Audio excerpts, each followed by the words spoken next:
This video is to describe how to use Cytoscribe software with the Cellometer software. So we will start with our Cellometer software. And one of the things we have to do to get it ready is make sure that we're able to export CSV files. To do that, we can go to Options, Instrument, click on Edit, and use the password custom.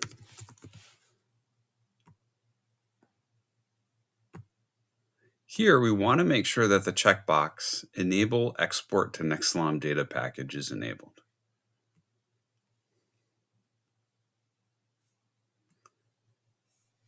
If we do not see our FCS Cellcycle, for instance, assay in the drop-down menu, we can import that from the default library by going to Assay Type, Import Export, and in the default library, you should find it here.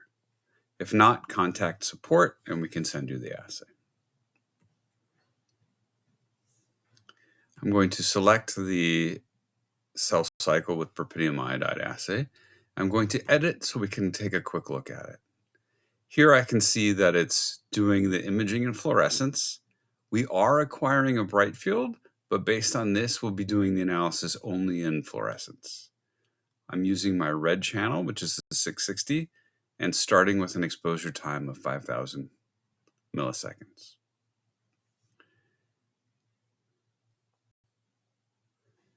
If I want to take a look at the cell type, I can choose a different cell type, or I can just start with the one that's already in there called FCS Cellcycle. The important thing here is, since we're doing the detection in fluorescence, we go to the fluorescence tab, that I have a wide range of acceptable sizes. A threshold of 10 should be just fine for counting everything. And I want to make sure that normalized intensity for cell size is not checked.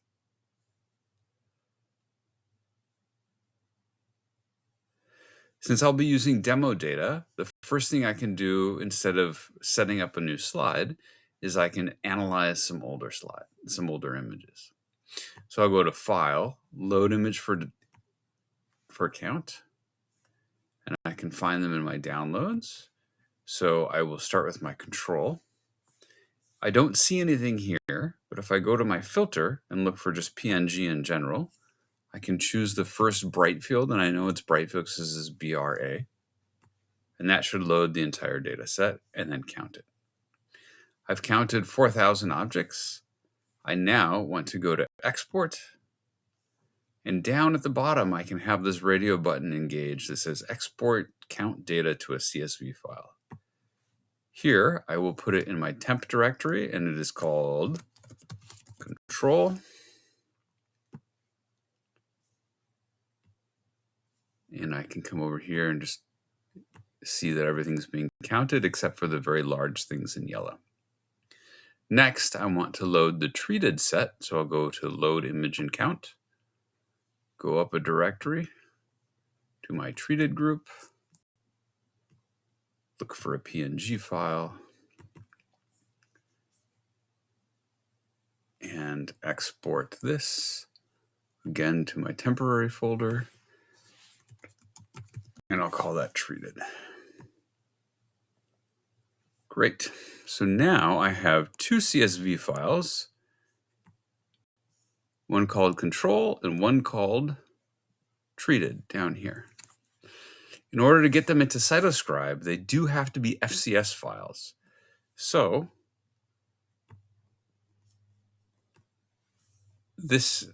we should be able to import CSV files into the Cytoscribe soon, but as of today, which is July 20th, we have to convert them to FCS files.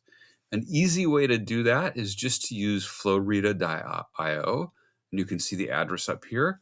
Allows you to drag in CSVs and export FCS files.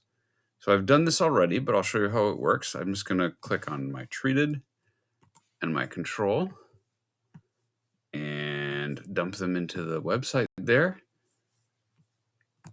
And I can download the exported data to my downloads folder. If I open up my FCS1 and extract everything, I can see that I have 2 FCS files. I can now go into Cytoscribe and click on the Cytoscribe just to make sure that I'm in the home area. I'm going to create a new data set because I'll be doing a whole bunch of Cellcycle. So I'll call this Cellcycle. And then I can double click on that. And I'm going to create a new file group for today's date. So this is going to be called July 20, 2026. And now I can upload my FCS files. So I find them in my downloads under FCS1, and I can pull both of those in.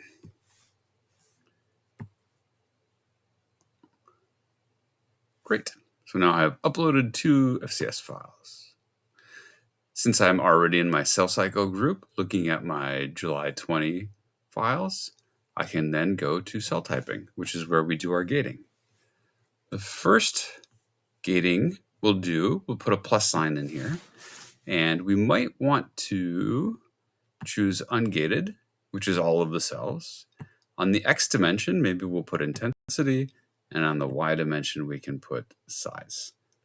This just allows us to see the distribution of cells. I could put a circle gate around here. I see I have kind of 2 groupings of cells, but it might be helpful to show you how to change the axis from something that kind of looks like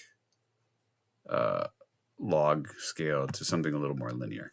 So I can click on the axis, scroll down a little bit, and edit my dimensions there. And I want it to be linear. Same thing for the Y. I'm going to edit, and I would like this to be linear.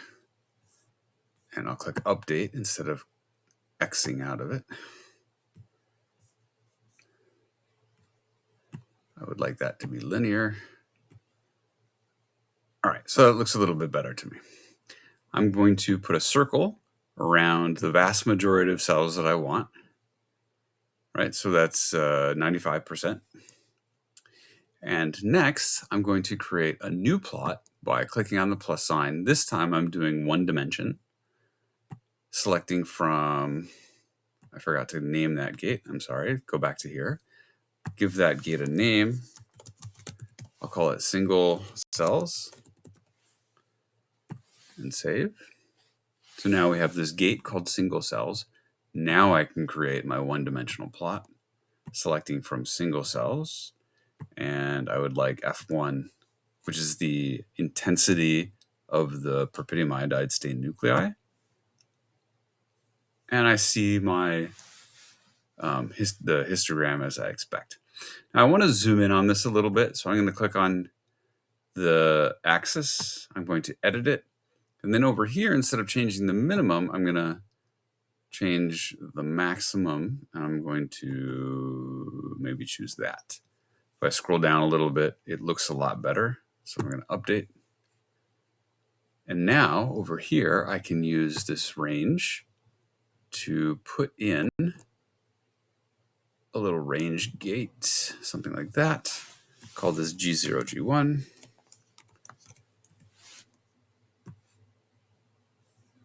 Put in another one. Maybe we'll call that S phase. And a third one.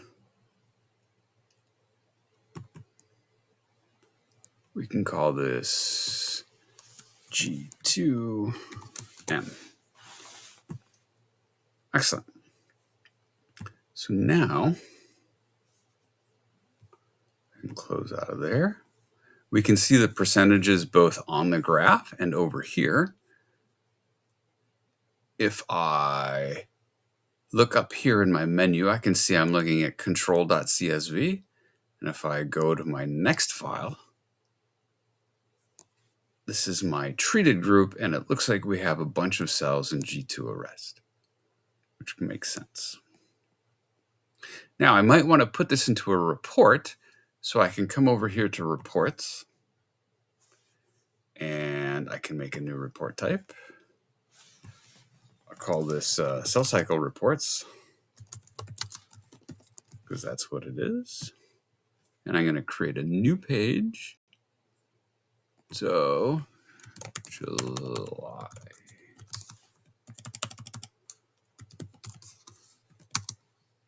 6. And I want to put in some interesting elements. So here I go to my little compass icon and I'm going to add a visual group. I'm going to select both of my CSV files or FCS files. And I'm going to put gating plots in there. I'm going to select the ones based on single cells because I'm really just interested in the histograms. And I'm going to add them. So because I have two files, I have two graphs, and I also want to have a table, a data table. So again, I'm going to select my two. I'm instead here going to have a statistics table, and I'm mostly interested in frequency, selecting from my single cells parent gate. And I don't want the ungated, I don't want the single cells. The subgates that I want are the G0, G1, the S, and the G2M. So I will add that. This is what my table looks like. And so I will add that down here. So now I have my table.